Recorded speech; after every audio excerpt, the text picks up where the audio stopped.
આ વખતે કેલેન્ડરમાં 2 પૂનમ એટલે કે તારીખ 13 અને 14 માર્ચ આમ 2 દિવસ છે, જેમાં ફાગણ સુદ પૂર્ણિમા 13 માર્ચે સવારે 10:35 પૂનમનો પ્રારંભ થઈ રહ્યો છે। બીજા દિવસે 14 માર્ચે બપોરે 12:23 પૂનમ પૂર્ણ થશે। અંબાજીમાં હોળી ફાગણ સુદ પૂર્ણિમાના આગલા દિવસે એટલે કે 13 માર્ચે સાંજના 7 કલાકે પ્રગટાવવામાં આવશે। સાથે અંબાજી મંદિરમાં સાંજે 6:30 કલાકે થતી આરતી પણ હોળી પ્રગટાવ્યા બાદ જ કરાશે। જ્યારે અંબાજી મંદિર પૂનમની આરતી 14મી માર્ચે સવારે 6 વાગે કરવામાં આવશે અને આમ આ વખતે અંબાજી આવતા યાત્રિકોના 2 પૂનમની આરતીનો તેઓને લાભ મળશે। પ્રાગટ્ય 13 તારીખે છે અને સાંજે પ્રગટાવવામાં આવશે, લગભગ 7 વાગે આસપાસ છે અને 14 તારીખે જે અહીંયા માતાજીને જે પૂનમ ભરે છે એ લોકો 14 તારીખે ભરશે। એટલે શું દર્શનનો ટાઈમ સવારે હોળી એટલે પૂનમના દિવસે સવારે 14 તારીખે શુક્રવારના દિવસે સવારે 6 થી તે 11:30 પછી 12:30 થી 4:15 સુધી ખુલ્લું રહેશે અને સાંજે 6:30 થી તે 9 વાગ્યા સુધી માતાજીના દર્શન થશે। આ રીતે છે ને હોળી ધૂળેટીનો તહેવાર આવતા જ પરદેશીઓને વતનની યાદ આવતી હોય છે। તહેવારોની મજા માણવા જતા લોકોનો રેલવે સ્ટેશન અને બસ સ્ટેશન પર ધસારો છે। વાપી રેલવે સ્ટેશન પર ઉત્તર ભારત જતા લોકોની ચિક્કાર ભીડ છે। બાંદ્રા પટના ટ્રેનમાં યાત્રા કરવા લોકોએ જોખમ પણ ખેડ્યું છે। ટ્રેનમાં ચડવા લોકોએ પડાપડી કરી, અંદર જગ્યા ન મળતા ટ્રેનની બારીમાંથી અંદર પ્રવેશ કરતા જોખમી દ્રશ્યો પણ સામે આવ્યા। તો હોળીના તહેવારને ફક્ત ગણતરીના દિવસો જ બાકી છે। હોળિકા દહન માટે લોકો લાકડાનો મહત્તમ વપરાશ કરતા હોય છે, પરંતુ પર્યાવરણના જતન માટે લોકોમાં હવે જાગૃતતા વધી હોવાથી વૈદિક હોળીનું પ્રમાણ પણ વધ્યું છે। આ વૈદિક હોળીમાં ઉપયોગમાં લેવામાં આવતા મટીરીયલ ગાયના છાણમાંથી તૈયાર થાય છે। અમદાવાદ મહાનગરપાલિકા હાલમાં બાકરોલ અને દાણી નીમલા કરુણા મંદિર ખાતે મોટા પાયે છાણમાંથી બેસ્ટ સ્ટીક અને ટિક્કીઓ તૈયાર કરી રહી છે। મંદિરોમાં પણ આ મટીરીયલનો વપરાશ વધ્યો છે। કોર્પોરેશન સંચાલિત બંને કરુણા મંદિરમાં 1500 કરતાં વધુ ઢોર છે અને જેમના દ્વારા દૈનિક ઉત્પન્ન થતા છાણનો ઉપયોગ ઇકો ફ્રેન્ડલી મટીરીયલ બનાવવા થાય છે। હિન્દુ સંસ્કૃતિમાં વૈદિક હોળીનું અનેરું મહત્વ રહ્યું છે અને હોળીના એ પવિત્ર પર્વમાં સમગ્ર ભારત વર્ષ તેને ઉજવતું છે, પરંતુ સાથે જ અમદાવાદ મહાનગરપાલિકાના CNCD જે વિભાગ છે તેના તરફથી જે કરુણા મંદિરો આવેલા છે, જેની અંદર શહેરમાં રખડતા જે ઢોરો છે તેને સાચવવામાં છે, પરંતુ તેનો એક નવતર પ્રયોગ છે એ મહાનગરપાલિકાનો CNCD વિભાગ અહીં કરી રહ્યો છે।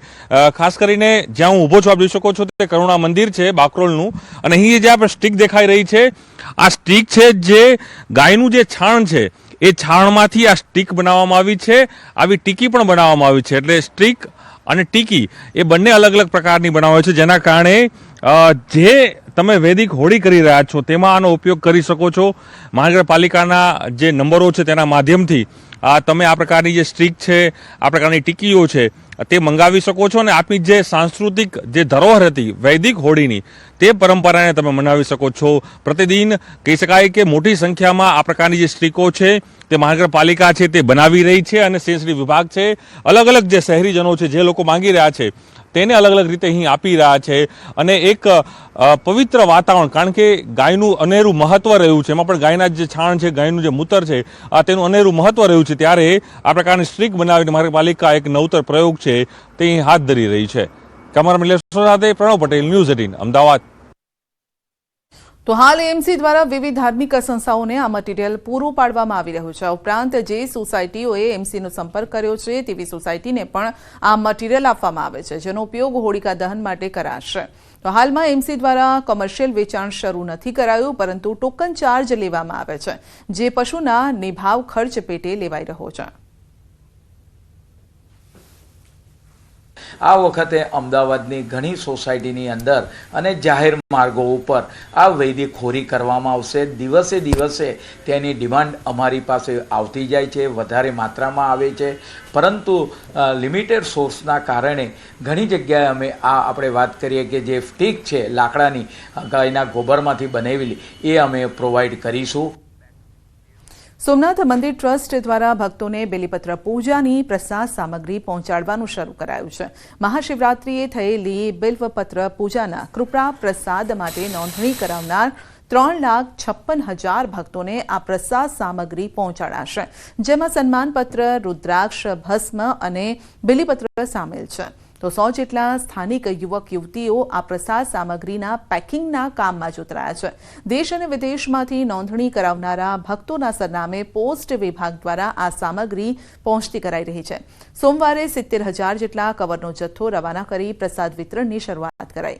પ્રત્યેક ભક્તે મહાશિવરાત્રિની સોમનાથ મહાદેવની પૂજાનો લાભ પ્રાપ્ત થાય તે માટે સોમનાથ ટ્રસ્ટ દ્વારા માત્ર ₹25 બિલ્વ પૂજા સેવા લોન્ચ કરવામાં આવી હતી અને આ પૂજા માટે 3.56 લાખ જેટલા ભક્તોએ નોંધણી કરાવી હતી.